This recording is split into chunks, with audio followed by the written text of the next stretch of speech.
Guys আমরা ফেসবুকে যদি স্টোরি দেই ফটো বা কোনো ভিডিও, তাহলে ওটা কিন্তু গোলা হয়ে যায়।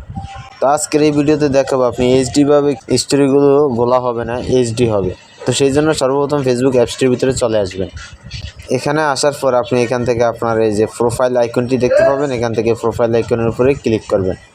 ক্লিক করার পর এখান থেকে উপরে এই যে সেটিংস আইকনটি, এখান থেকে এই সেটিংস আইকনটির উপরে ক্লিক করবেন। ক্লিক করার পর এখান থেকে একটু স্ক্রল করবেন। স্ক্রল করে নিচের দিকে আসার পর এখানে একটি অপশন পেয়ে যাবেন মিডিয়া নামে। এখানে মিডিয়া নামে অপশনটির উপরে ক্লিক করবেন।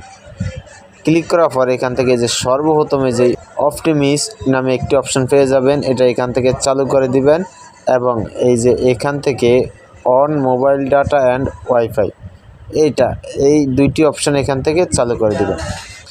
তো এই দুইটি অপশন এখান থেকে চালু করে দিবেন, ব্যাস এতটুকুই, আর কোনো কাজ নেই। এবার আপনি ফেসবুকে স্টোরি দিলে আপনার ওটার গোলা হবে না, এইচডি ভাবেই স্টোরিটা হবে।